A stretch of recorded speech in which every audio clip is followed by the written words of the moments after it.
I'll take you for a ride on the devil's ship. I'll take you for a ride where you sink or swim. Now come with me and let this story begin. Where do you stand on Afghanistan, David? Yeah, I don't do that shit. But yeah, welcome to the new studio. Yeah, thank you. Happy to have you. It was a long time coming. Yes. We couldn't get a date scheduled on the books, but now it's finally happening. Yeah, no, I'm glad to do it. So what have you been up to? We've seen each other doing some shows recently. We're starting to slowly come back. Yeah, that's what I've been slowly coming back. That's basically it. So. You planning anything? No, I've got some mostly like commitments that were like a year and a half old that were postponed, and now they're all, or at least some of them are happening now. Like big gigs? Just like radio, like CBC Laugh Out Loud, that sort of thing. Okay. That's been in the book since like May 4th, 2020, and. Is it just an appearance, or are you doing sets? Yeah, just a set, like it's a theater show. So me and Derek and a bunch of Ottawa comics, and should be a fun show. Yeah. Well, that's. And what are they doing? Are they going to record half capacity or something in the theater? They haven't said what the protocols are going to be yet, but yeah. No, I was excited to accept it 2 years ago, and now I hope it lives up to the hype. I don't know. You have to go to Ottawa and not see anyone in there. Yeah, maybe. I don't know. It's not that one's not till November, so who knows? Maybe things will open up or shut down worse, or we don't know. We've had so many like discussions about that because now normally you like to predict. Mm-hmm. I have no idea what's going to happen. Yeah, no. I mean, when school starts again, that'll throw a whole new cases into it. Yeah, probably. So yeah, I don't know. At least we sort of have the benefit of kind of we've seen like the weirdest of this, maybe. So hopefully, yeah, because we can kind of roll with it. Well, I got shell shocked in the beginning. I remember the first month or so, it was like I was living a movie. Yeah, it was. Yeah, it was really surreal, and kind of. Well, I guess scary is a pretty good word for it. It was just empty streets and.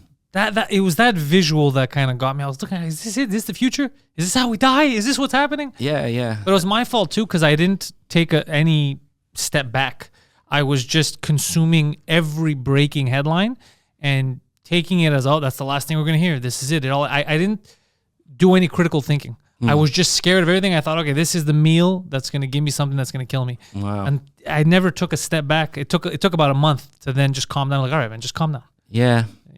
No, it was pretty sad. Like, I got 2 kids and just their remote learning. Like, it was good they were doing something, but at the same time, it was even the teachers didn't even know really how this was going to work. And do you feel like the kids changed a bit, like socially, since they haven't seen people? Not really. I mean, luckily I didn't. They seem to roll with things a little easier. They don't. They've only got like a decade's precedent to go against, as opposed to our whole lives. This is the weirdest thing that's ever happened. It's like, yeah, like my parents tell me to stay home all the time. I'm fine. They're like, I guess this is the pandemic years of every child's upbringing. Yeah, that's how they see it. Yeah, I still don't know how people who just had their babies when that happened, how they reacted, because that's a whole life-changing thing. Yeah, I was trying to figure out as far as children goes, like what's the best years of your life for your kids to miss? Like which if you have to screw up 1 year in your child's development, like what was the best age? And I think it's the first 2, right? Because you're not that social anyway. Yeah, maybe. They don't notice. What are they going to complain about? We're not at Walmart. Well, they can't complain. They don't know what's going on. Yeah. I mean, it's. Yeah, I don't know if it's because there's the 2 ends of it. Like what education is like, or socialization is the most critical for them to be on, but also what age is having them around 24/7 going to drive you the most nuts, sort of thing. So yeah, that's anything past 2. Yeah, yeah. Like if you're doing a terrible 2 pandemic, that might, maybe. Some other people like silver lining. 15. After 15, get them out of here. They're annoying. Yeah. I don't know. And that way, like the kids were like, tech savvy enough that they, everyone's been saying screens overload, but they know everything. Yeah, they pretty much. Were you a city kid? Were you in the country? How did you grow up? It's town of Mount Royal, so sort of suburb in the city, suburb type thing. Like TMR. yeah, The best neighborhood. it was good. Yeah, it was just parks and things to do, but I don't know, close as you grew up is close enough to downtown. Close to everything, but it's a suburb. I think it's the best built neighborhood. I keep saying this because of that, because it feels like you're away, and then in 30 seconds you're right back in the city. Yeah. It's not a lot of traffic in your ear, but you can get there quickly. And I never asked you what happened. So when you were young, how did you get into comedy? Did you start writing first? Did you want to go to a mic? Like, how did that happen? Yeah, it was. I'd done a bunch of university and stuff, and I was just kind of at that crossroads where you're not sure what to do. So What were you in? I did journalism. Okay. And but I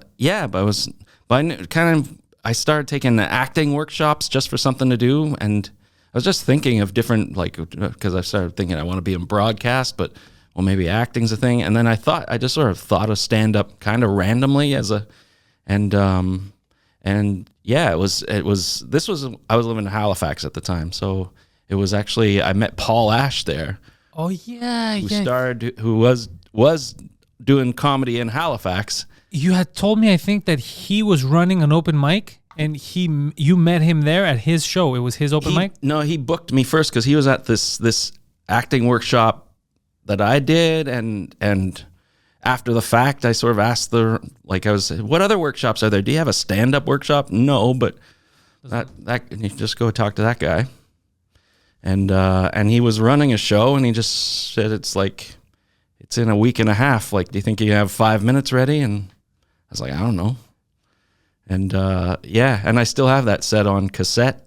The first set you ever did? Yeah. Oh, fuck. And it went well, but I mean, listening to it, it's brutal. Obviously, yeah. But the audience liked it. And so then, any more of these? And just like over the next 4 months, there'd be like one show a month that would pop up, and you jump on. I'd jump on and try stuff. And did you? Oh, so obviously you still know Paul Ash, but were there any other friends there that you made that then you just continued being close with? Not really on the comedy scene. I mean, I met Andrew Bush, who was in Picnic Face. Okay. So I met him through that, and I'd sort of bump into years later, sort of thing, and because he's sort of took off with Picnic Face sketch and with acting in general and stuff. But one of the coolest ones was like my 5th or 6th gig was it was a show put on by the then 22 Minutes writers, who were Tim Steeves, Mark Farrell, and Chris Finn, and they've kind of opened up the first 15 minutes of the show to like people who want to jump on and try a set, and I did one there, and I did really well, and it was Tim, and I still occasionally bump into Tim, and he was the one who said, like, where are you from? I said, Montreal. He's like, yeah, go back there. There's not enough in Halifax. Like, you want to get on this, get some regular stage time. Yeah. And and that happened to fit in with my plans, and so I went home, and I wasn't planning on staying here anyway, and you just leave. yeah, exactly. And when you, what year did you start? Because I know I've tried to learn from Acrobit and other comics that were here during that time to learn about, what was it, the Comedy Zone, and was the Comedy Zone, was that what it was called? Or the Mick? No, not yet. So that was like when I moved back to Montreal and did my first set at Jimbo's. That was 1998. Okay. And that was one of those rare things where Jimbo happened to be watching, which never happened, but that day he happened to be watching, and he liked me and said, come back again. So I started getting regular stage time there, and then started getting some Nest stage time. And the Comedy Nest was in the Nouvelle Hotel, where the Zone ended up being. Yeah. Comedy Zone. Yeah, they kept moving them around, right? He was never at the same spot for too long. The Nest, well, yeah, starting in like 2001, it just started jumping around. Like for like 5 years, it was weird. It was always finding these little rooms, and a lot of them were pretty bad, and then would go to somewhere else. And so you were doing those rooms, and then Yeah, there was like I sort of got on this circuit. Like every Thursday, there'd be like some strip mall on the island of Montreal. There'd be a bar gig, and I'd like get $10 for that show. So it kind of worked out well. Like you had your Monday Jimbo's open mics, your Thursday bar gig, and then just fill in other spots in there. And is that how like you developed a bit of a crew? You start to meet other people that were doing the same thing? Yeah. For sure. And it's funny. Yeah, I can kind of like name the sort of Montreal comic, and I'll probably be able to like, I'll remember the gig, like where we met. Like Acker was at Comedy Works Tuesday night on the spot, did a headline Spot the Movie back then. Every Tuesday they parodied a movie with improv. That's funny. But there was an MC spot and an opening spot, and I got the opening spot. Acker was MCing, and so I just remember like that's where we crossed paths. What about Heidi Foss? Where'd you meet her? That was Bourbon Street West. Because Scott Falconbridge was on the spot, so I met him at the same time I was doing, like they were giving me opening spots, and then he was headlining the Nest. My first time at the Nest was opening spots for Scott Falconbridge. So the Wednesday nights they did a Bourbon Street West Comedy Nest show, and that's where I met Heidi. That's where I met DJ, the same show, DJ McCarthy. Yeah, so that was cool. So I was on the show with Heidi, DJ, and Scott, and then I did the rest of the. And at the time, you guys didn't know it, but that was like a killer lineup. Like, yeah. Give that to me now. yeah. That's insane. And then how did you? So what happened? When was the shift that you're like, all right, I got to start going around a bit more. There are other clubs in the country.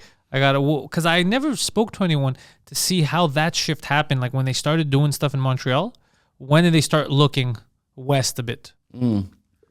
I guess the Ottawa was, that's kind of a gateway for like stage time out of province because of the Ottawa Yucks. They'd have open mics on Wednesdays, and it's I think it's still a bit of a tradition for some young like Montreal comics to like organize a carpool, and you like I've done that. Yeah, and it's kind of fun, and so I sort of got into that mode a bit of like me and a couple other people would go try stuff out on the Ottawa club, and then eventually get some opening spots there, and then they'd sort of say, well, try some other yucks. And like in 2000, I went out west for the first time, doing there like the like west, Alberta and Vancouver, Alberta and BC. Yeah. Oh, nice. And that was great. I got pummeled like the first just from crowd reaction. Oh, the shows weren't going well. They were. My first show was Williams Lake in the BC interior, and here I came out with all my intellectual like Greek mythology material. Oh no! And just you think you're better than us, Pryde? Yeah. It was and that was an opening for Daryl Mack, who's a comic out west, and I was working with him a few years ago, and we reminisced about that. Like, remember when I came out with the Cyclops bit? And they just weren't having it? And they weren't having it. I transitioned from, it was the bit of a Cyclops. How does a Cyclops wink at people? That was the premise of that. It's impossible. They just think you're blinking weird. And, no. They were having none of it. They were having none of that. And I transitioned from that into Cerberus, the three-headed dog of the underworld. And I just remember I just said dog, and a guy just started screaming, "Who let the dogs out?" And it was like, oh, this was a classy joint. It was. But yeah, and so I had a bunch of shows like that, and that was kind of a good way to, I don't know, you learn to survive those shows and learn to bomb gracefully, and it's baptism by fire. Yeah. It's a lot of that. There's even here it was the same thing for me. There's a lot of gigs that they're awful at the time, and then I look back now, I go, but you know what? Because of that, now I'm unfazed. Yeah, because I think I was the first few shows at Jimbo's. I was doing pretty decent, but then eventually you hit one where it's like, hey, they're not reacting to the stuff that usually gets laughs, and but it is kind of, it helps you. First of all, you realize it's not really that bad. You can survive it. You get off stage feeling a bit embarrassed, but then like then you do the same jokes a couple nights later, and it wasn't me, it was them or something. Yeah, that's the. Yeah. But also the embarrassment we're used to, especially as comics. I do embarrassing things all the time. So now, whenever that happens, I'm like, you know what? I've been embarrassed before, and this ain't the last time. I'm gonna be embarrassed again. So just live with it and move on. Yeah. I think, bombing's interesting because it's just because it never gets fun. No. It's never good, but what's sort of nice is the recovery time is so much faster the longer you're doing this. You can have a horrible show and you'll still, I don't know about you, for me it's like a hangover the next day when you just sort of, because even at the time it's bad, but it's still kind of, you're a bit in shock or whatever. So there's a bit of distance mentally. But when you it's always when I wake up the next morning, it's like, what did I do last night? Like it's, and then you feel bad. And you feel bad, but. And you're walking around like. I look for the next set. It's like I have to cleanse my palate. Oh, for sure. Yeah. But what's nice though is that that first of all, if you're doing this long enough, then the next set, the next set's coming pretty fast. Yeah. And it's gonna go better because now you have all your guns ready. Yeah. And and it's and you just, I don't know, it's that difference between if you've got 20 shows in your career, then one bomb is, oh my God, I'm a 5%. Terrible comic. Well, yeah. And if you got 1,000, then one bomb is like, I don't even feel that in the big geological chart of your career. It's like, it's exactly that, and the feeling is weird because I remember in the beginning. So when you bomb and you don't have that many shows, that's what I would think. I'd be like, I gotta quit this. This isn't for me. Yeah. This isn't for me. Nobody was laughing. Yeah. But it's like, because you've done 5 shows and you just bombed one. Yeah. So in your head, you're like, what? I can't even be good. Maybe a quarter of the time. Yeah. No, that's not right. Yeah, I mean, I think Seinfeld said like it's starting out. It was like 1 and 2 went bad, like and you just slog through and. Such a weird business. Yeah, I mean it makes sense that not a lot of people get very far in it with that kind of experience, like negative experience. But our kill rate is if we were in the military right now. It wouldn't look good. Yeah, exactly. Or batting average or whatever, yeah. Yeah, our batting average is, our kill rate, holy crap. I was thinking of Afghanistan. But, so what about, because you're a great fucking writer, I know on stage, obviously, because of your jokes, you're known as one of our, I don't mean Montreal, when I say our, this is Canada, as one of our best. But in terms of writing, because you do other writing too, you can write for shows, you have like this skill set that, where did it come from? Because when I think of journalism, if that's what you studied, it's more of like observe and report. But your power that I see comes from creating, which is the opposite of observe and report. You know? So it's, where does that, like, how did that get into the mix? I mean, that was the big sort of bummer about once I was in journalism and like, wait, I can't make stuff up. I guess some can, but you're not supposed to do that. And start a war. Yeah. But start a comedic war. Now that's something I can get behind, so I did like that. I suddenly realized, I don't want to report stuff. I want to like embellish and twist and laugh about it and make it not serious. When did that switch happen in terms of thinking, okay, I got these skills, but I don't like them. But I got these skills, like I got the skills of how to observe and report. Can I take this and turn it into something I do like? Like, was there a switch that happened, or was it gradual because you were just doing stand-up and you're like... Yeah, gradual, I guess. You didn't even notice, huh? Yeah, not really. Like, and I'm not, maybe I'm too... I don't necessarily always see the threads between, because you could say, well, maybe, the journalism writing, you learn, being economical with words and stuff like that, and you could say, oh, well, that must help your comedy, but I don't know if it does, but for sure it might have.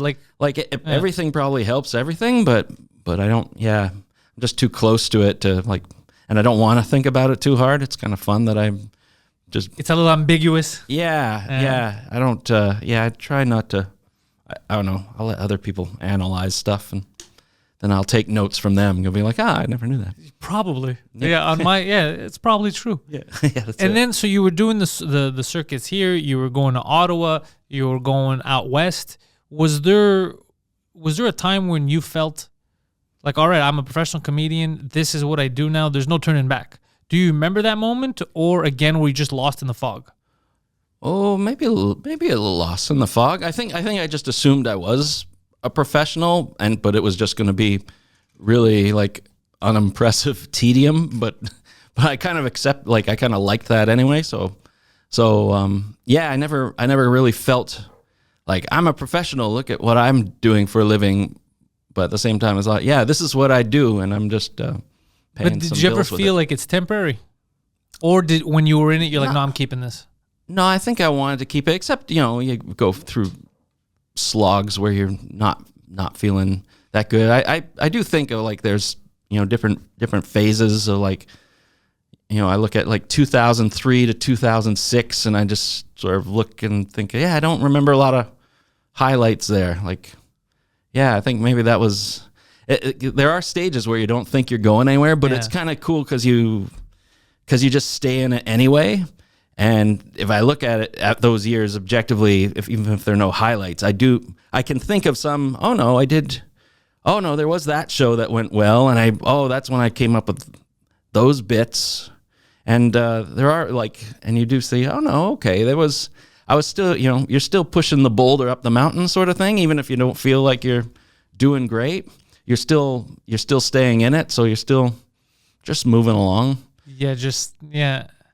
Yeah, and then the little highlights there, and then you sort of up and down sort of thing. We always have these little plateaus. I think so, yeah. But you always move. You're right though. You're always, sometimes with myself too. Whenever I think I wasn't getting stuff done, it's just because I wouldn't step back because I'm in it. Yeah. So you don't see the inches. Yeah. Because it's, and you just sort of I did my first debaters, I think, in 2007 or 2008, and if you ask me about that phase, like it's kind of like, yeah, that was a bit of a nothing phase, and then it's like, oh no, but that was kind of that's a big deal. That was a crucial thing because I got a lot of stuff out of that, and it's it's sort of strange to look at it over time, but that's how mostly it feels like, is just I mean, maybe it's like that with everyone's day job, you don't. Yeah, you don't see the progression. Yeah. I think the difference with us is, like, I can't see myself not doing it. Like, let's say a job, you're like, oh, I like this. I'm a manager here. Maybe I should try and apply for something else. Maybe I can learn this. Mm-hmm. It's very difficult for me to think of a reality where I just don't do comedy. Yeah. The pandemic came pretty close. It was very scary for a while, yeah. And I got very...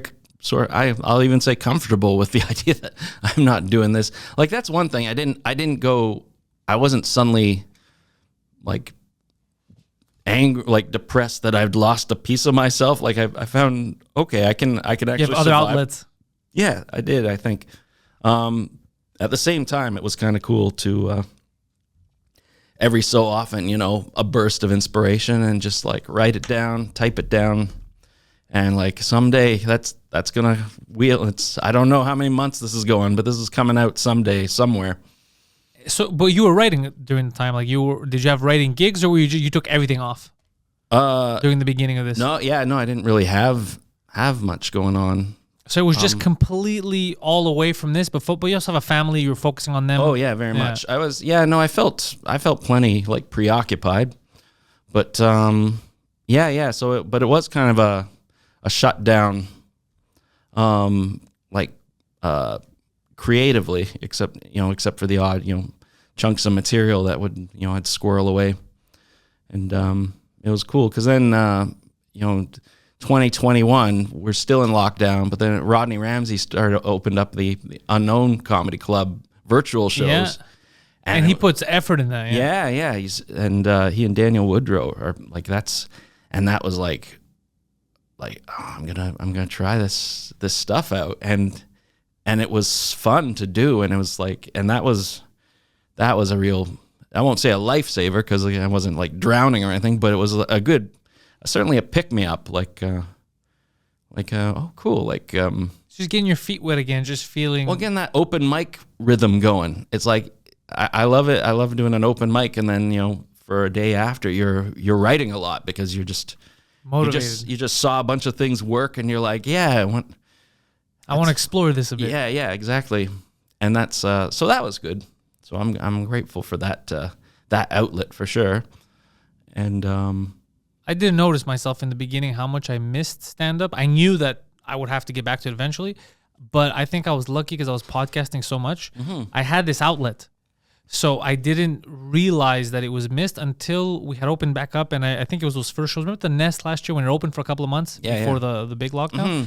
And it was just going back on stage, that nervousness and just, oh no, this is where I belong. And I hadn't noticed because I was so preoccupied. Because other people, I saw comics that were frustrated because they didn't have any other outlet. They weren't doing anything. They didn't have anything to focus, to preoccupy their mind with. So they were jonesing for it. But I remember being like, oh, I think I could survive a bit longer without stand-up. And the second I got back on stage, I was like, oh, no, I can't. I got to keep doing this. Yeah. That was interesting. That was like, July 2020, which like I remember that as one of the good pandemic months. Yeah.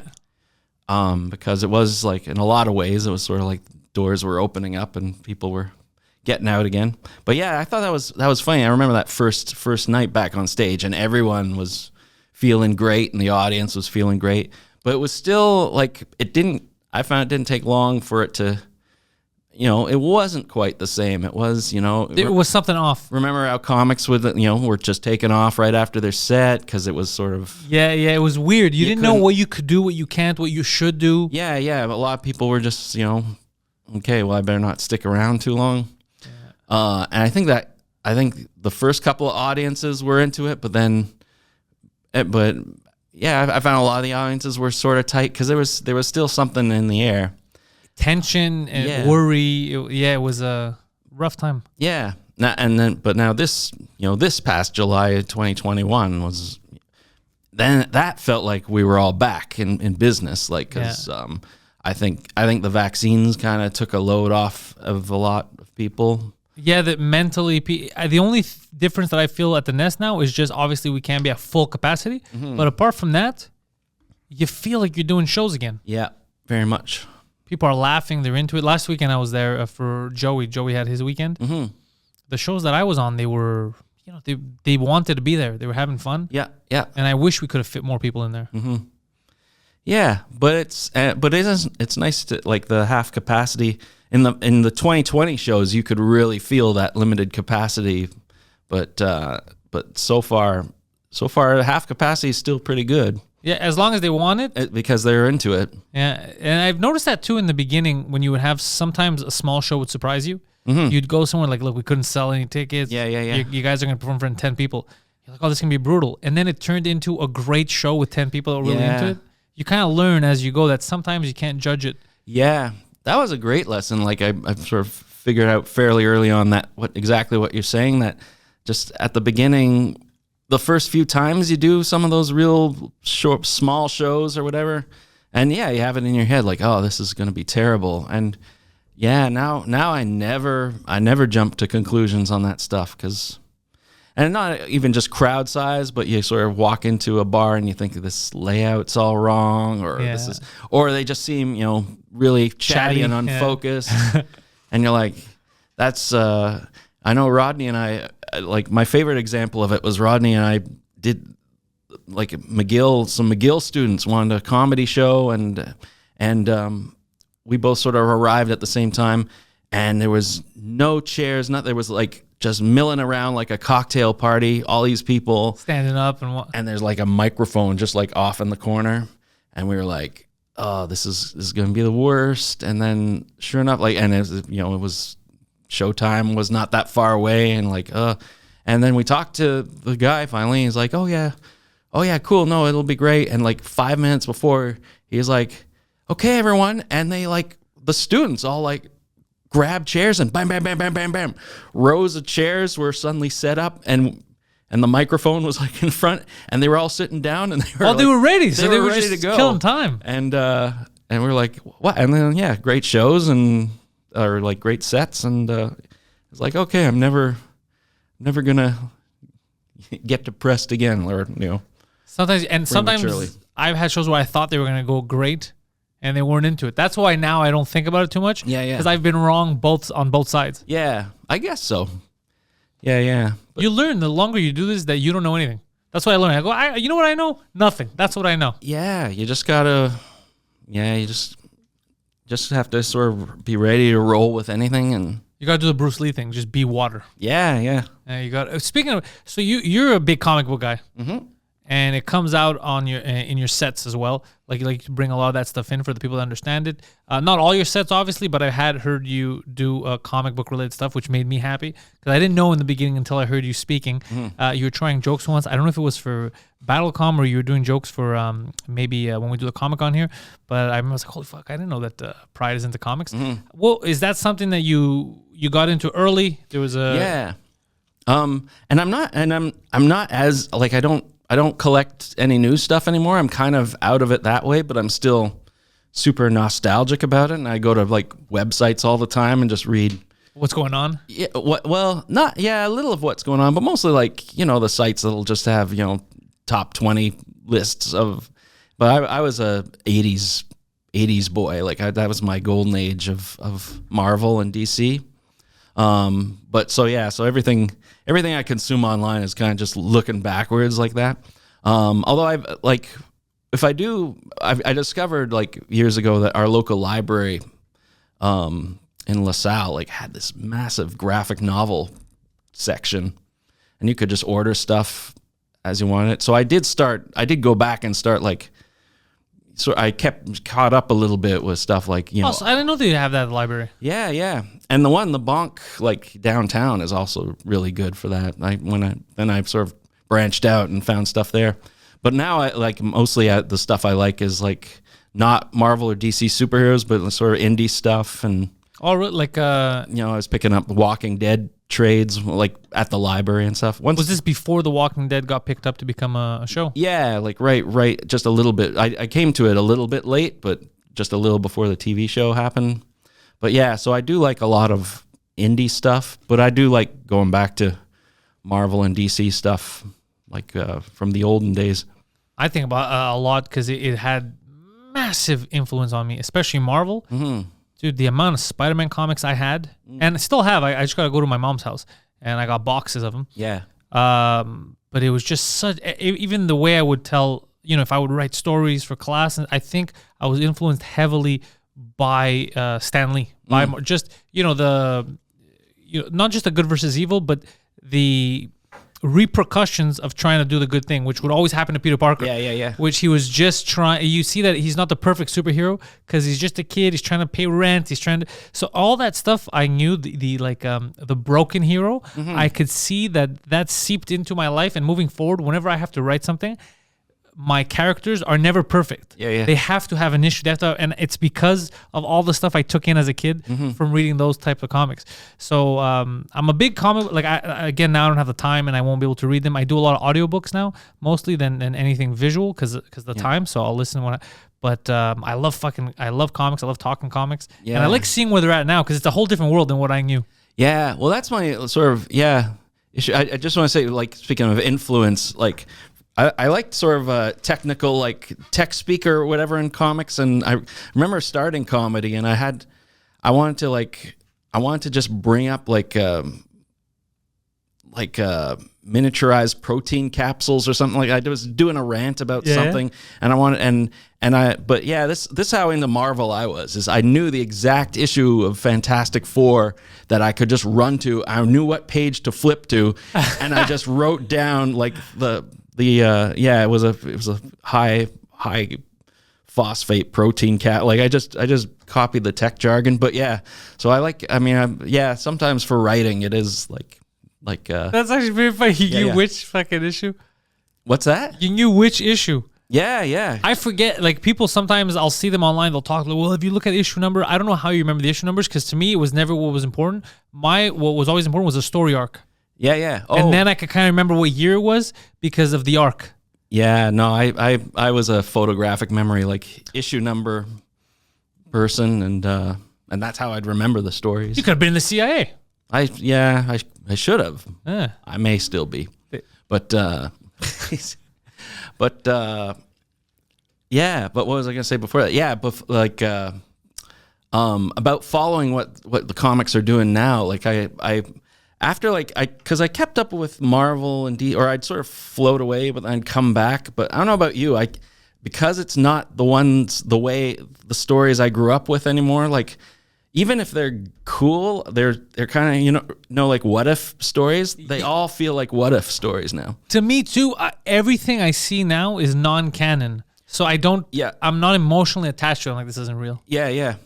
I know. When you're a kid, it is real. And Yeah. So, and even now, it's like, what do you mean none of this is real? Why don't you just accept this? Like, I don't have time for this. This isn't real. This is kid stuff. yeah, exactly. No, it's because I think, one of the ones I did check out was a few years ago was Superior Spider-Man, when Doc Ock and Spider-Man switched bodies. Yeah. And even that, I thought, this is a really cool story, but it's not really happening. It's not real to me, damn it. Yeah. It's like, none of this is real, David. But it's but when you're a kid, that's, I guess, one of the joys of being a kid is that you don't have much going on, so you can afford to like put your whole heart and soul into who got killed in Alpha Flight. Yeah, you get emotionally invested. Yeah. Alpha Flight, a Canadian team. Yes. Yeah. I collected that, and issue number 12. They I don't know, spoiler. You want to can we have spoilers? Yeah, we can have for spoilers. 1984 when Guardian like blows up the leader, the founder and leader of the team, and I was like, what? No respect for Canadians. Yeah, exactly. Yeah, he wore the flag and everything, and they just got rid of him. But I remember thinking how ridiculous, and I still like it, but how ridiculous it was, even as a kid, that Alpha Flight existed. I don't know why I thought it was ridiculous. I was like, we can't have superheroes here. Like, Yeah. it seemed normal that the U.S. can have superheroes, but if Canada had superheroes, I thought it was stupid. Yeah. Well, I didn't mind that they existed, but it was some of the cliches were kind of funny. The fact they had a member named Puck, well, we know what you think of us, I guess. Yeah, even as a kid, I'd be like, this is a little on the nose. On the dumb. nose, yeah. Yeah. But yeah, it had huge, that and video games. Video games influenced me a lot. I don't know what I take with me in stand-up. With all that, I know for sure I take something. Like you said, I don't super analyze it, but for sure I take something with all my influences. But video games had a big effect on me. And it's strange to think about the pop culture references that you keep and how, because I'm sure everyone's influenced by all the stuff that they loved as a kid. And sometimes they could pin it direct. Some people, they loved reading and they became writers. So you see the direction, and it's such a direct line. And then with us, because of what we do on stage is so weird, and even podcast, I don't know what influencing over something else. I know that it's kind of an amalgamation of everything. Yeah. But I don't know what I'm taking from them. Me neither. Even the stand-up, like I wasn't a big stand-up fan as a kid, but I knew some, and I knew I liked Steve Martin a lot. But my biggest comedy fandom was Monty Python. Okay. But as for the influence, like I can't really, because I'm not like them, but I loved what they did, and maybe, I don't know, maybe something about them. Maybe just motivated you to do your thing. Who knows? I don't know. You never got into video games? No, not. So, I mean, I remember Atari games. I discovered over the pandemic the Google page that you can actually find a Google Pac-Man, and I've been playing a lot of Pac-Man just because I remembered playing Pac-Man. But so you were never a gamer. You never got into that stuff. Not really. I liked slow games like Civilization. That sort of thing. Civilization. Yeah. I like stuff like that. I was never into really fast. I guess some long form games, but not too much. Do you live in your head a lot? Yeah. Because I do that often too, and that's the times when I spend doing solo activities like that, like games that I don't want them to be multiplayer. I need just me. Let me take my time and do what I need to do. Yeah. I'm like that too. Have you always been like that? I think so. Yeah. That's the other thing about the pandemic. I started thinking, okay, if I was in elementary school, like, and I had a year and a half off, like, how crazy would I go? And I decided, no, I think I'd be okay. I used to draw. I actually drew comic books, like with crayon and stuff. I used to draw comic books too. Yeah. So I'd probably be doing that.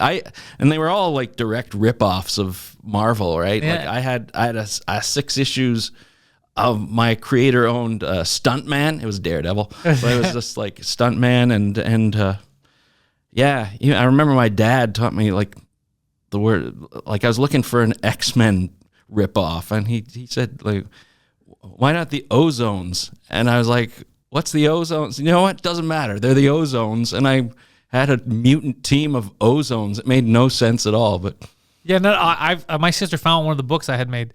and she was laughing because it made no sense. Yeah. But I put so much effort into it. Yeah, no, my kids, I showed them the stuntman stuff, and they found it pretty hilarious. Like, just Are they creative? How are they? Are they extroverts, introverts?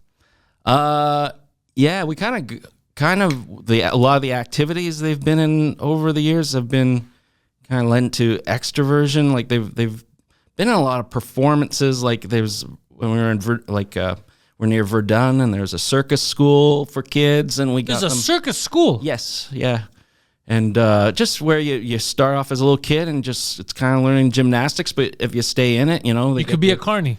pretty much, yeah. So they've done a bit of that, and you know, and they've been in a lot of you know, like end of year, you know, presentations for the parents. Like I've been to so many of those for like circus, or you know, they've been in choirs. A choir must be cool. Geordie Theatre School they do, which is just kind of like improv games, and so they've kind of got. When I was their age, I was, you know, petrified of Introverted. attention. Yeah, and I think, you know, whatever stage fright impulses they have are kind of getting whittled away because we just shove them in front of people so often with these activities. Wait, so if you had that bit of fear, it's strange how you didn't have any fear going on your first open mic. You're like, no, I want to try this.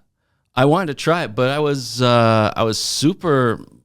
I don't know when it stopped, but my first like year of stand up I was like Stephen Wright, like stage fright, very timid delivery, but the jokes were like kind of juxtaposed against like what I was being like on stage. But at first that was not by design. It was just my hook was like, look at this like nervous little guy who's like gonna drop bombs about pornography or something like that. Yeah, because you're not expecting it. Yeah. So it kind of helped. It kind of fueled, and then that kind of fueled the confidence. And then eventually the confidence kind of killed that persona a little bit. But then you just, go on to the next thing. So it took you over a year to start finally feeling confident on stage. Well, or at least, I mean, I felt I was getting good feedback overall, and other comedians were encouraging me, so it was okay that way. But it took, I don't know. No, I mean, probably over a year. I was probably, maybe, including, Williams Lake, British Columbia was probably still with me, and that's what was holding you back. Maybe that was the turning point where it's like, okay, I gotta stop this nervous shit. Shut up, that who let the dogs out? An old guy yelled at me and said, "Shut up, nerd." I can't let that happen again. Never again. Yeah. Well, and how come you never, or do you? Because you know the other cities in Canada, but so you were like, I'm going back to Montreal after Halifax. How come you never left Montreal? I remember because that 1998 when I was meeting all the Montreal crowd, and I think I had it in my head like, good, I'll do a summer in Montreal, and then I'll go to Toronto, and I'll move to Toronto, and that'll be where things will happen. And I remember my little reconnaissance trip in like August of 1998, and I stayed with people, and I lined up a bunch of open mic shows and stuff. And it went well, but I was just like sort of looking around and like, especially then, I guess it's still true, but the cost of living was just so insane. It's worse now. Yeah, and the stage time that I was getting, it was good, but it was not when the works in the nest are letting you jump on pretty regular. Yeah. I thought, I don't think I want to like pay triple the cost of living to do just sort of satellite shows. I mean, I'm sure, I guess, maybe in the long run, who knows? Like, I guess I could have, if I got into the Yucks system there. But at the time, in the short term, it just seemed like, no, I'm going to live close to home, like home for cheaper, and the stage time will be just as valuable. And you started to have your crew too.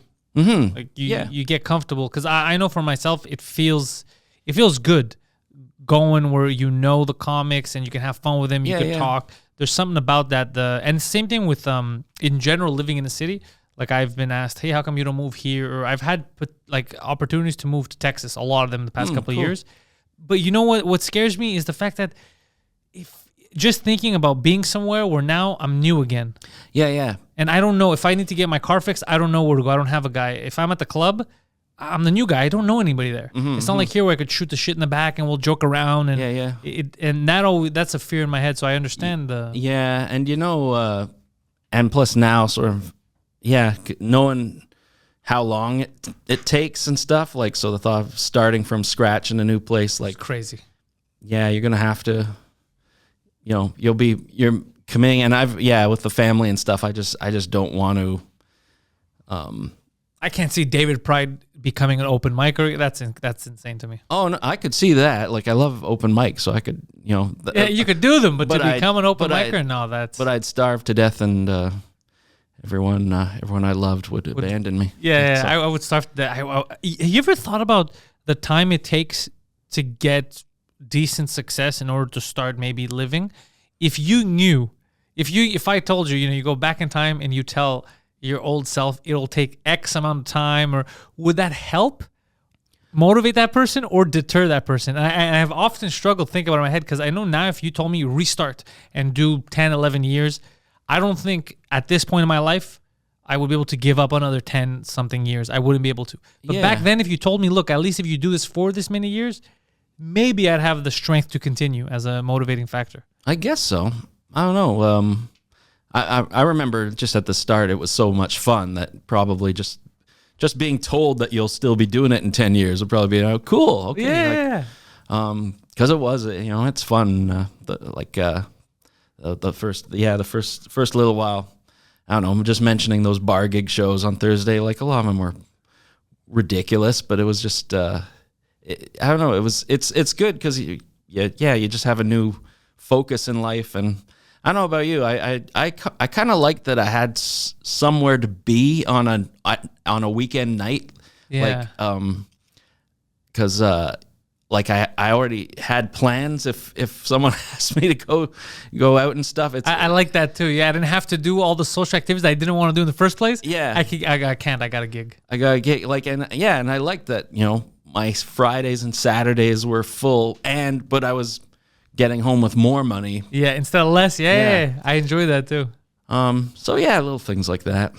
I enjoyed a lot of the in the beginning. You know what I enjoyed? I enjoyed the mental back and forth. So you would have a premise or a joke, and normally it's stuff that you struggle with alone. But as soon as you start getting a little bit of a crew and friends in comedy, you could bounce it off someone that is a peer. So they're not going to ridicule you for whatever the subject matter is. Yeah. They're just going to tell you whether the joke works or not. Yeah. So I love that, being able to say something completely ridiculous that to a civilian, they'd be like, just get away from me. But to a comic, actually, if you add another clown, that'll work. and there was something about that I loved. Yeah. And I remember, too, when I was starting out, the time's up. The first couple times, telling my friends, hey, I'm doing shows, I'm doing stand-up, and I remember a couple of friends anyway wanted to hear the jokes, like, so what are you gonna do then? And I remember running jokes by my friend over the phone, and it was terrible. They didn't. It's a conversation. They didn't get it, or they'd say, oh, you realize what you're saying could actually also mean this other. And I'm like, yes, I know, that's why. And it's just like that's why. and it would totally wreck your confidence, but then I'd go and do it on stage, and it would, okay, fine. And the lesson I learned is I'm not running anything by anyone unless it's someone in the business. Yeah, who gets it, and they won't. Yeah. And but yeah, that was just a weird thing. I remember just don't run it by an audience. That's who you run it by. And I remember thinking, because there's some stuff that works well on stage and it works in that context, but even when you bring it up to someone, it just sounds crazy. Yeah. And I remember thinking, this is so weird that I finally found a group of people who are as weird as I am, that I can open the conversation with something ridiculous, and they're not going to run away. They're going to be like, well, actually. Yeah. It's the first time in my life where that happened, because it's hard to get this group of misfits together normally. Yeah. It's it's just cool though that they'll be like, I see what you did. I I see what you're doing. Yeah. Like, Yeah. it's just- Whereas civilians, well, I'm calling them civilians, but not. They're like, what the fuck? Why would you even think of that? What are you saying? yeah, that's great. The whole like, why would you think of that? That's always a bombing experience when you just get that vibe off the crowd. Like, why are you telling us this?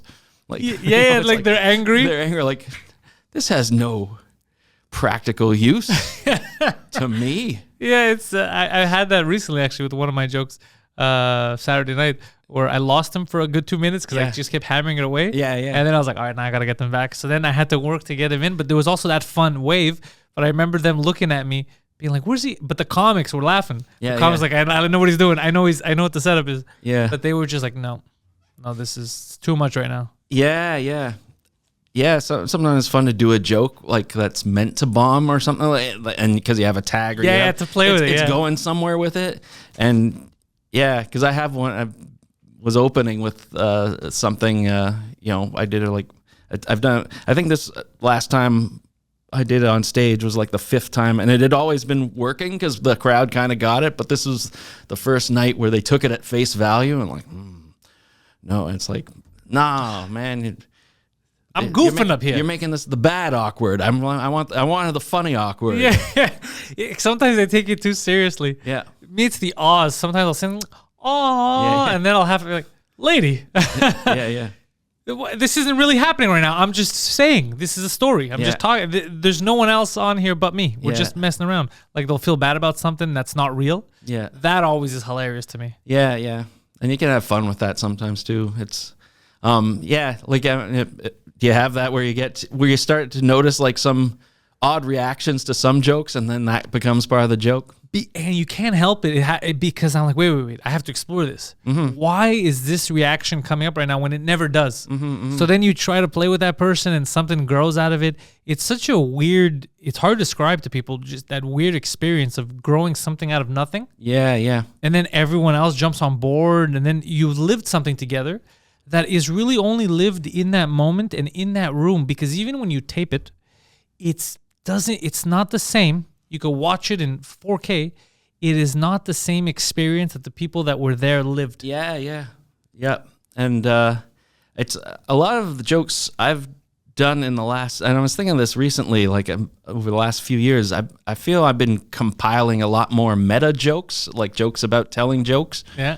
And a lot of them come, I've got like this little mini cottage industry of jokes about, I did that joke and somebody reacted like this, and it like a joke about someone's reaction to the joke, and they're always like fictional. But I remember like, because I'd have a joke and I'd be mulling it over at home, and like, yeah, no, I bet somebody's gonna say like, and I was thinking like anticipating reasons not to do the joke, and I was like, nah, because somebody's gonna think and then I was like, and then what would I say? And then suddenly that became a joke. Now that's a fictional character to end the joke on. And I've got like now 4 or 5 of these like, yeah, I'm glad you like that joke. Here's what happened. And it kind of helps enhance the ending. Some of the funniest stuff comes from doubt. And you ever notice that sometimes doubt, whether it's yours or someone else's, comes from like the dumbest place? I had him, our producer now, Poseidon, he was doing a podcast with Guido Grasso, and they both called me to tell me, the podcast we did, do you think we're going to come out as scumbags? And I was like, why? Why would you come out as scumbags? He goes, because remember how we talked about inventions? They talked about certain inventions that came because of the Nazis. And it was certain types of shoes, how Adidas is that. And they thought that because they spoke about Nazis, that people would assume that they were for the Nazis. Right. I was like, but you never said you were for the Nazis.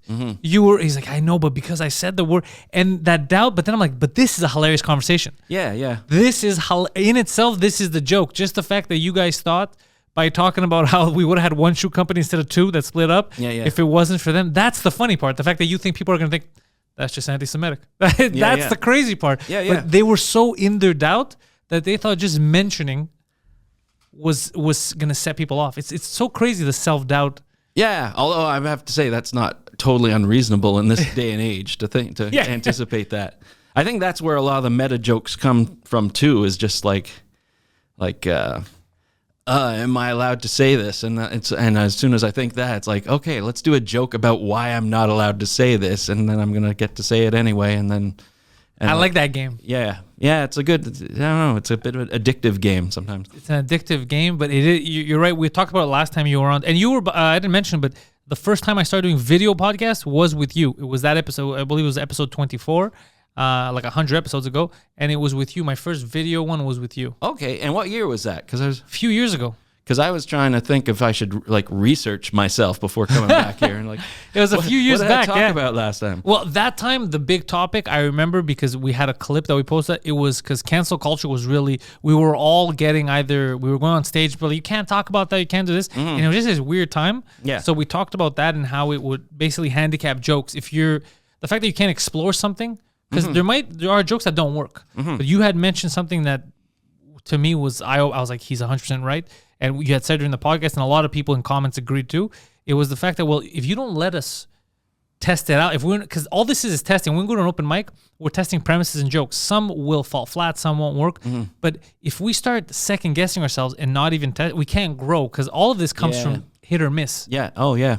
You know? Yeah, I still think that. And I just saw that in an article about cancel culture, and someone wrote it. What I've been thinking for years is like, you need bad comedy to get to good comedy. Yep. And if you try to shut everyone down the first time you hear bad comedy, then you're gonna miss out on something. And something golden. Yeah, and I think it was an interview, or I was reading something, and where Chris Rock was saying like now he's getting, people are he goes to a club to work on stuff, and people are like out with the phones to like, no, you can't say that. And it's like, he's trying to work on stuff, and someone like him, it's probably going somewhere pretty good if you just give him a chance to build it, to cut the fat on it, because and that was really fun when I was starting out, and for many years, I liked that, and because I started before YouTube and camera phones and stuff like that. So you really did feel comfortable in the club.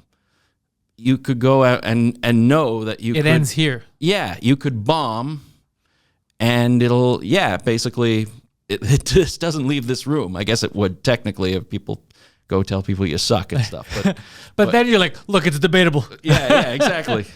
Come see for yourself. Roll the tape, eh? Where's your proof? And then you didn't have any back then, but I liked that because it did mean it made me take chances, and you take the chance, and it's such a good feeling when you take a chance on something and boom, crowd laughs and like, okay, we're on, because that's what I feel like all jokes are, is you come up with the idea and then you see if the crowd will at least meet you in the middle somehow. Yeah, you think, because most of my jokes when they go to open mic, they're like, a couple minutes long, and then I go a little MP3 recorder thing, but usually it doesn't have to listen back to it because just the experience of it. I see like, okay, like and 2-minute joke will turn into a 30-second bit. That's a solid bit, but you just throw out all the ideas and just see, no, they didn't like that, they didn't like that. Oh, and you notice where the pops are, and like, okay, I can condense that. I condense mostly. Which is the right way to do it. It's trim the fat. Yeah. Keep the best parts. Although Joey was telling me Mike Wilmot does the opposite. Like he starts with a premise, and then he just writes it, and it just gets bigger. And he actually grows his bits, which is. Well, you know me, I do long stories normally. So I would, for me, I want to get the skill where I could reduce things as opposed to making them longer. I can make them longer. It doesn't mean they're going to be funnier. So I like the skill. There's even a joke that I've now the last couple of weeks. This was a 6-minute joke that's turned into maybe 2. But I feel like this was one of the jokes that I had to trim a bit because even though it worked when it was longer, I would take you for a ride. The payoff didn't merit that long of a ride. Yeah. Whereas now the payoff for the 2-minute ride is funnier. I feel like now it's more worth it. Yeah, for sure. I think that way too, of just like investment. Like how much is this punchline worth the investment Yeah, I did something like that. A couple weeks ago. This like Woody Allen bit that was a kind of a meandering thing. I kind of liked the premise. I liked it, but I knew there was something in the middle. There was and he kind of needed the something in the middle to get there. But again, sort of with that sense of let's try it out and see what happens. And it was kind of predictable. It worked overall, but then listening it back, you're like, yeah, this is okay, but the same set I tried like 2 one-liners that killed. It's like, yeah, I'm gonna go with those. The payoff and the time and investment is the difference is way better on this one. Yeah. Even though I liked it, it was just it was just about how like Woody Allen, if all his allegations make them take away his Oscars, and the premise was just me saying like how awesome if they retroactively give Star Wars the best Oscar in 1970s, and I was sort of just. That would be a fucking. That was the angle, but the sort of punchline was this long. I just had this bit about them deciding to give Woody the like back in 1977, smoking cigars and discussing who's getting the Oscars, and it was just like, and I was just picturing them just like, oh well, we got Star Wars. Obviously, it's the biggest movie of the year. It's changed, yeah, but I was getting drunk with George Lucas, and he was telling me. The backstory. That Luke and the princess, their brother and sister. And what? We can't condone incest. Give the Oscar to Woody Allen. That's amazing. Yeah. And then years later, like that son of a bitch. Yeah. It's anyway, but it's anyway. We'll see. See if that's a good bit. Down. But it's just that's you try the Anyway, I like that though. That's a smart fucking. George Lucas was giving me the backstory on that. He's like, oh, that's shameful. We're going with Woody Allen. We'll see. Yeah. But all that, even Roman Polanski was super loved. Yeah. But even now, he gets a lot of people defending him in Hollywood. Yeah. I mean, I don't know. I think as comics, we don't do that. I think as comics, if it's indefensible, like let's say Bill Cosby, you don't say comics are out there like, look, he raped, but you don't say that. Comics like, nah, that's the limit. Yeah. Yeah. When it's indefensible, we don't. We only defend when it's joke related or if it's not. Because cancel culture is so vast now. Mm-hmm. It could, you were too rude to a waitress, and maybe people are gonna want to cancel you. Yeah. There's so much, so that's why. But in Hollywood, man, they're willing to accept a lot of fuckery. Yeah. No, they like their legacies and their traditions and whatever, and they don't dent that. Yeah. I mean, with that, like. Canceling and stuff. I don't think I've got maybe with that exception there, but not a lot of specific references. But I do sort of if I do talk about it, I sort of zero in on the reasons, like the rationale for canceling, and then you can play with that a bit. But yeah, like I don't think I've made too many direct references to actual like celebrities in the hot seat, but. I keep hearing new ones every day, and I don't even know what's true anymore. Now, Bob Dylan in the 60s, and I'm like, holy shit. Like, I don't know, because it's easy to jump on the headline. Yeah, that's what's a shame is like just that clickbait sort of impulse that, I don't know, I guess we've all got now. Because what if I yell? What if I get mad at someone who didn't do anything? Like that guy at the baseball game, the Colorado Rockies. A few weeks ago. Oh yeah, Dinger? Yeah. He was calling the mascot. Yeah, and they're like, he's dropping racial slurs, and he got doxxed. Yeah. The actual baseball team put out a statement about him about how he's a terrible human being and he doesn't belong here. And the video is him yelling at him. He's not even looking at the player. He's yelling at the mascot. He's like, Dinger, come over. He's like, racial slurs. Like, oh no, you guys misheard. It's Dinger. That's the name of the mascot. I didn't even know that was the name of the mascot. It was the mascot's name. So he's there. And he's not even looking at the play. He's looking at the man. And he's waving him over. He's like, Dinger. So they just took that and they're like, well, if you hear it fast, that you might think, obviously, but by that logic, ringer on my phone. If you start stretching out the guy, Well, yeah. On. Plus, that's. We can't jump to dox him. Let's make sure that he. I'm just struck. I didn't know that was the mascot's name. Like, if you're that easily confused, don't name. Whatever. Why? Yeah. I don't know. And the fact you didn't see that coming means I don't know. And he's a dinosaur. You could have named him something else. You could have named him Dino or Horny, or even that would have been a problem too because he has horns. But it would have. It was just crazy when I saw that because I was like, a guy launching racial slurs, and I was like, that's weird at a baseball game when everything's on camera. Like that's an odd time for you to be like, you know what?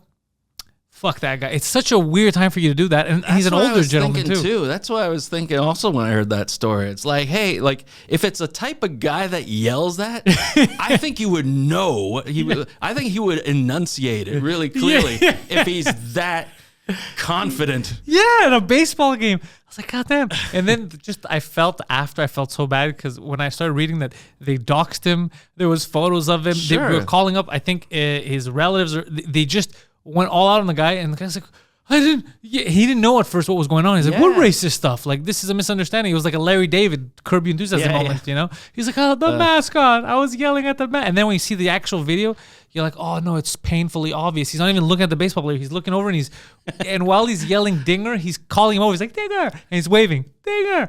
And it's just such a Larry David Curb moment. And I just feel the need to ask, like, what color is the dinosaur? It's a little purple.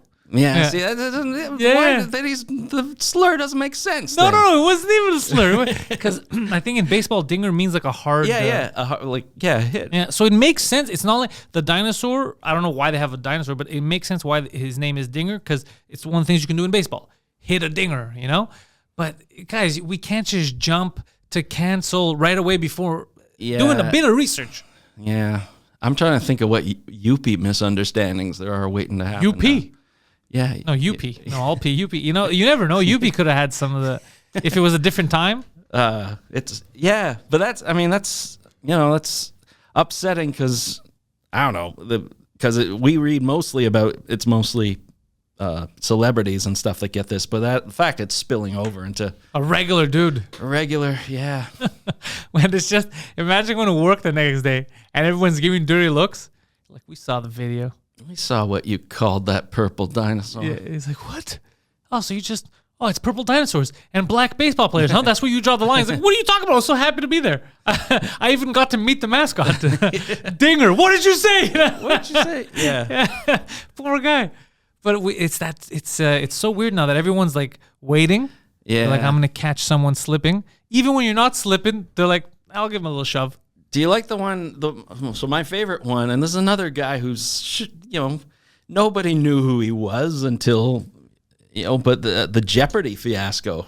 What happened on Jeopardy? So the guy he was winning. It was, I think, his fourth show. Oh shit, that's hard. Fourth show is Jeopardy champion, and like they said, and our returning champion, so and so, whose 3-day winnings, and he flashes the 3 with his fingers. Oh yeah. And then, and this was a Facebook group of former Jeopardy champions, like 500, who all protested that the guy gave the okay white supremacist signal. Oh no, that's not even. I found out where that started. In 4chan? Yeah. So 4chan, somebody up there had said, wouldn't it be funny, because people are so stupid, if we start saying that some random, and they chose the number 3 because basketball players do it when they score. Yeah. We start saying that that's white spread or something, and then see if they pick up on it and do it.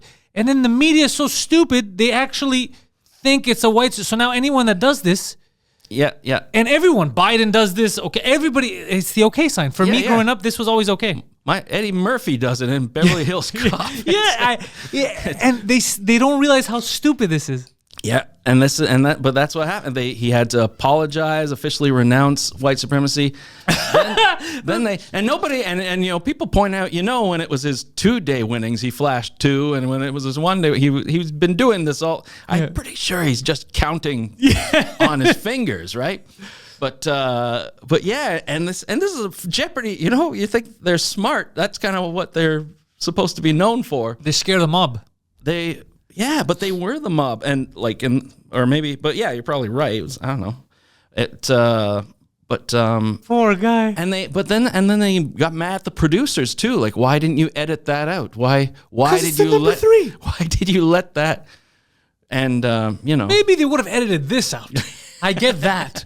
But God damn, it's so absurd. It's terrible. As adults, we can't be like, listen, guys, we understand we were fooled. internet people try to mess with us. We accepted it.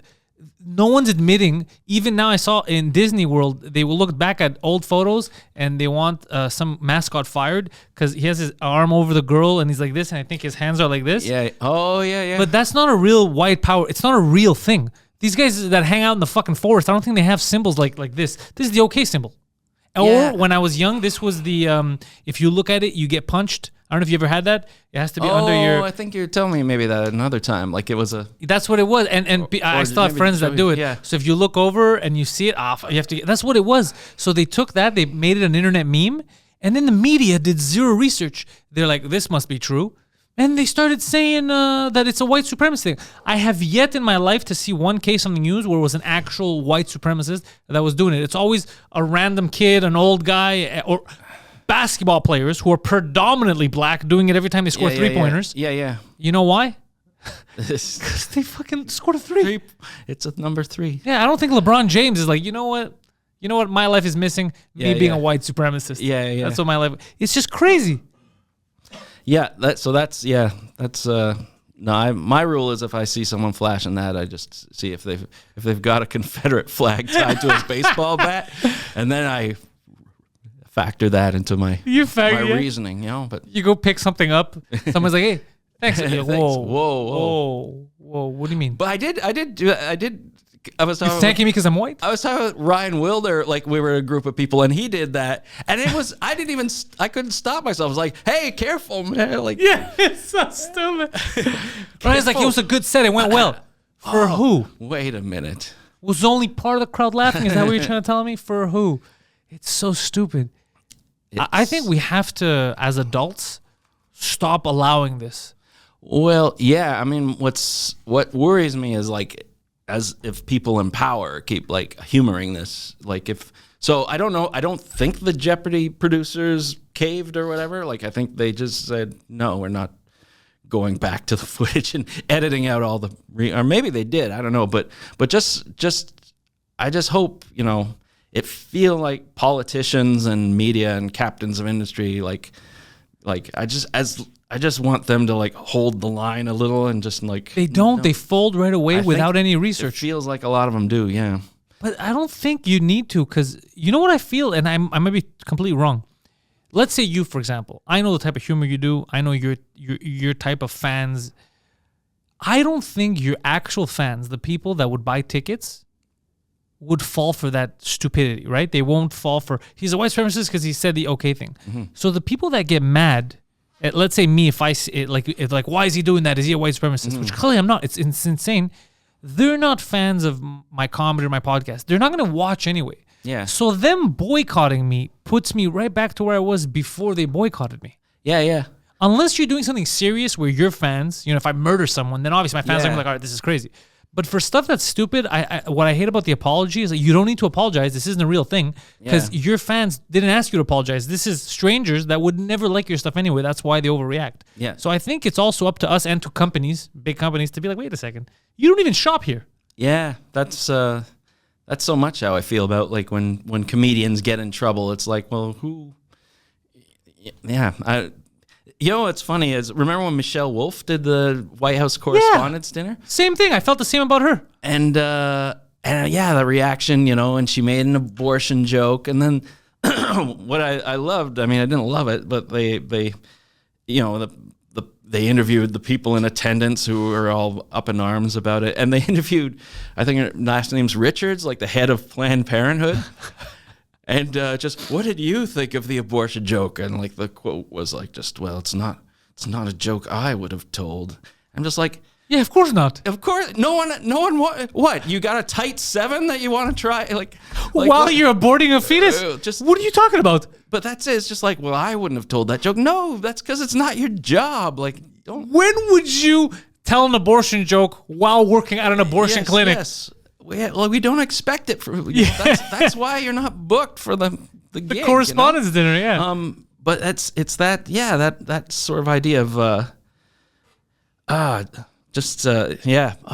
was I going to go with that? Because I think just that they have to stop giving in. And what do you think? And they ask people that have nothing to do with the industry. I hate that too. Yeah. And in the street, out of context. I love that when they ask people. So the joke was, and they just say basically the transcript. They read the transcript of a joke, which that's not how jokes work. And they ask an innocent guy on the street, and then he said to beat him over the head with a baseball bat. Oh my, well that's violent. I can't stand for that. Because now you're not telling a joke. Now you're making it sound like I try to murder someone. Yeah. It's this weird game. It is. And it's weird. Yeah. And like you say, it's weird to get the opinions of people that weren't at the show. Like that's what he did to Mike. Yeah. Cause because I always find that I'm always interested if, so-and-so got in trouble for a joke. And I'm always like curious, like, so did it kill or like, okay, well, if it killed, like I find it a weird that we're sort of normalizing like people go to Twitter and Twitter's angry. And that's another media thing. Like stop talking about Twitter like it's a person. Just it's, Twitter's not angry some people on it are, but people have a lot of confidence to get angry at Twitter. But I don't like that we're sort of at a place where the opinion of 10,000 people that weren't at a show matters more than 100 people who paid for a babysitter, made plans, bought the tickets, supported the venue, went and enjoyed the show, left happy, and but we're listening to the people who don't know the comic, never heard of the venue, didn't know the show was happening. Didn't know the show was happening. And also the other thing is the line that we have is very weird. I don't know when we became politicians or prophets, or we were held to a weird standard because it's entertainment. My goal when I go on stage is I want to entertain you in the sense that you will laugh. I want to make you laugh. That's my goal. So when you say, well, if you talk about, I don't know, I don't have a joke about about killing an old person, but let's say I have a joke about beating an old guy to death, and the whole premise is a joke, and I want you to laugh. For some reason, you act as if I actually want to take out an old person in the back and beat him to death. But if Kevin Bacon plays a pedophile, that's fine. He could get an Oscar for it. It's just crazy to me, these weird standards in the arts. Because you're using your name and holding a microphone, it's like it's not fiction. Yeah. That's what I think I heard Bill Burr say something like that. Like he's like, they're laughing at when they enjoy it, then they're taking it as a joke. And as soon as they don't like it, now I'm making a statement. It's so crazy. Yeah. And that in society, in polite society, it's acceptable. Like, again, the news takes it seriously. If I was a newscaster, I would be like, I'm not reporting on this horse shit. I really wish more people would, just say, no, this isn't a story. Samantha from fucking Wisconsin is offended by David Pryde's joke on an episode. I don't give a fuck. Let her be offended. What do I care? Why is this news? Yeah. Aren't we fighting the Taliban again? That's news. Like, this isn't news. Yeah. No, it does bug me don't cover don't cover it like a person. Like a real thing. Twitter is angry with, Twitter hated the season finale of this. And it's like, no, it's people on Twitter. It's not everyone. People. I don't know. I think I've sort of now see Twitter's it's a virtual bathroom stall. That's what it is. It's graffiti on a stall. It is. And some of it can be funny. I've read funny stuff on a bathroom stall. I've read juicy gossip on a bathroom stall. Yeah. A lot of people promoting their business on a bathroom stall. Yeah, with phone numbers and everything. Promising good times and whatnot. Yeah. But do you really do you need to report, what's on the bathroom stall? Yeah, and do you need to be I got to get my news. Let me go to the bathroom stall. Yeah. It's complete absurdity. So now, but this has calmed me down more because I saw what happened. Being so close to Mike, I got to see a lot of moments where it was obvious media manipulation so I stopped taking them seriously. And then I realized again, all the anger is never from people that actually affect your career. The only way you can actually be canceled is if you do something heinous, like a real bad thing, which kind of transcends whatever job you have. Well, But if it's something like, especially a comic, that you said something offensive or whatever, unless you hurt your audience by going out and being like, it was tasteless, I shouldn't have said it, because then your audience that was laughing was like, wait. So you're saying that we're bad guys, we're tasteless? Yeah. So unless you go against that, you're always fine. Because the people that are trying to cancel you don't come to your shows. Yeah, I mean, it's sort of what you're saying about, that if that person doesn't like me, I'm exactly where I started. I that was the other comfort besides once starting out knowing that nothing leaves the room. I can just try stuff. I also early on, and I don't know how accurate it is, but it was a comforting thought of just binary code of just every show is a 1 or a 0. Yeah. If you hit, then it's a 1, and you've got if one person likes you, then you score a 1. That's another person on your side. If they don't like you, it's a 0, and nothing has changed. Nothing has changed. You never go minus. Yeah, there's unless, like you say, you commit a crime or something. But yeah, they're really minuses. I mean, maybe that's different now because of what we're talking about, but that's certainly it feels when you're just going in a room. Like it won't change any. Like it has to be like right now. If you tell me like Heidi Foss made a hilarious, tasteless joke against Greek people, I'll be like, good for her. Yeah, it's not going to change anything. But if you tell me she's murdering people, then maybe it'll change my perception. But a joke that's offensive, what the fuck do I care? Good. Yeah, I mean it's all we're different. We should do the same thing with bad movies. Different lines. That's been 2 flops in a row. Get him out of Hollywood. Doesn't know how to direct. If there's a bad joke, there's going to be bad movies too. When people do bad movies, we don't ban them. And there's a lot of bad movies out there. Yeah. No, I think it's again, don't cut off the bad comedy because there's I don't know. I always thought, failure is an option. That's one of the nice things about, certainly open mics and stuff. That's a good observation. Yeah, that go up on stage knowing failure is an option, and then just try your stuff. And now they're kind of making it feel like no, you can't fail. Yeah, no, we don't want to lose that. We don't want we don't want that taken away. I hate the you can't talk about that thing. That to me bothers. So someone can, it just can't be me. Is that what we're saying? We're like, yep. Well, that's a little crazy because my goal is to be funny, right? Mm-hmm. So the people that should be able to talk about this are the people trying to make it funny, because by that whole you can't talk about this because, and you can put whatever you want, any reason why, then that removes that whole point of us, which is to comment on everything, to be that person that observes. We can't do it anymore. It's like, I can't talk about politicians anymore. Why? I'm not a politician. I'm not allowed to criticize the government. I'm not. The lines get so drastic that you can't. You could just talk. Hi, I'm me. This is my name. Trust me, it is. Yeah, and that's it. Yeah. And that's another one of just. Yeah, if you are talking about it, then I mean, if they're telling you can't talk about it, then that probably means it's a challenging topic, and you're taking a risk, and you're going somewhere, and when those risks pay off, like the jokes are amazing, actually bring people together. Oh yeah.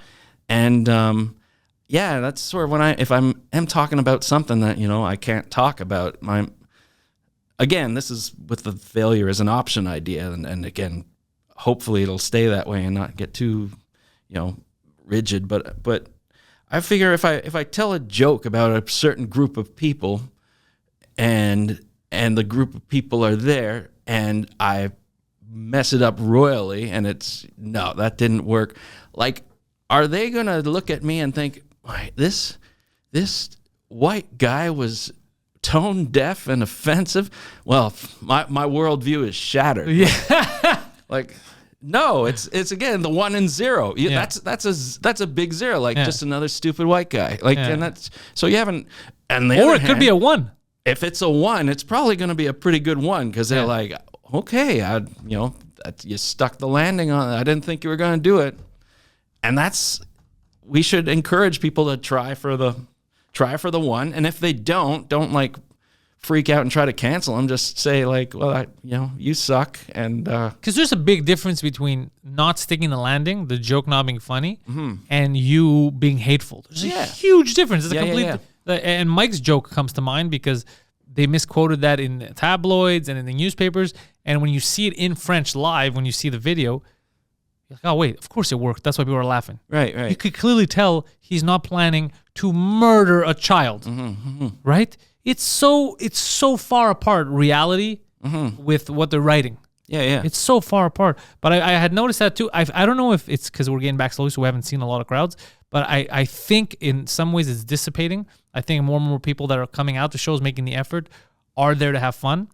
And you kind of break the audience a bit, and they're like, all right, yeah, we're here for they're not getting as, because I used to get more people that would come to me after shows and not complain, but hey, about this one and this, it doesn't happen anymore as often. Actually, it hasn't happened in a very long time. No one's come to complain, and I've been touching on like some really interesting subject matter, and no, people either laugh or they don't. Yeah. But they're cool if they get it's a joke.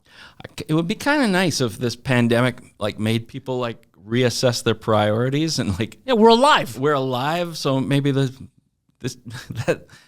joke wasn't your cup of tea, maybe, and have some perspective. Maybe hopefully people have a bit of perspective about it. I think that might be what's happening. I think we're like, who gives a shit? It was a joke. It didn't work. Yeah. I'm alive. Yeah. I think a lot of that's happening. Well, David, look, all your links are in the description. Is there a place on social media where you're actually active a lot, where you want people to follow you? Because I'm not too good, eh? You're the toughest guy to track down on social media because you're there. Yeah. But I don't know if you're watching. Yeah, no, I don't. Yeah, I kind of disappear. Yeah. Which I kind of like. I like your mysterious nature. It's not to be mysterious. It's because I just, yeah. It's very Batman-esque. I get distracted. That's all. That was Batman's secret. Yeah. He was just distracted. ADD. It was Batman. That's Bruce Wayne. But yeah, where do you go? You go. I mean, there's stuff. I have your Twitter and your website. DavidPryde.com. Yeah, the Twitter's there. Man, the Twitter I'm really not that active on, but I'll try to get. I'll try to put. Should I mention this? I'll try to mention. If this. you remember, well, I don't think you will though. Yeah. I think something else is going to get in the way and distract you. Yeah. But yeah, and that's. I mean, that's good. That's good. That's all they need. I'm headlining. When's this thing broadcast? It's going to come out Monday. September 2nd to 4th at the Nest, headlining. Oh shit! You cannot miss out on that. Are you crazy, David Pryde? I almost forgot to mention it. That's how I'm a PR machine. But tickets are on sale now. Yeah. Oh, get your tickets. ComedyNest.com. And it's right on Psych Athens in the old Forum. It's the only and the best English comedy club that we have. Trying to look at them to tell them. Yeah. You can't miss David Pryde. September. Go for the entire weekend. Tell your friends. Tell your family. David Pryde's at the Nest. We got plans.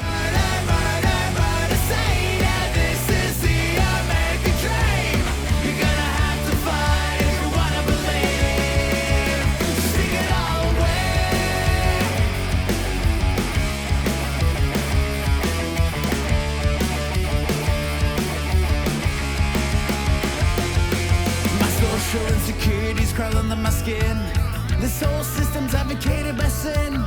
We're selling plastic dreams, try one.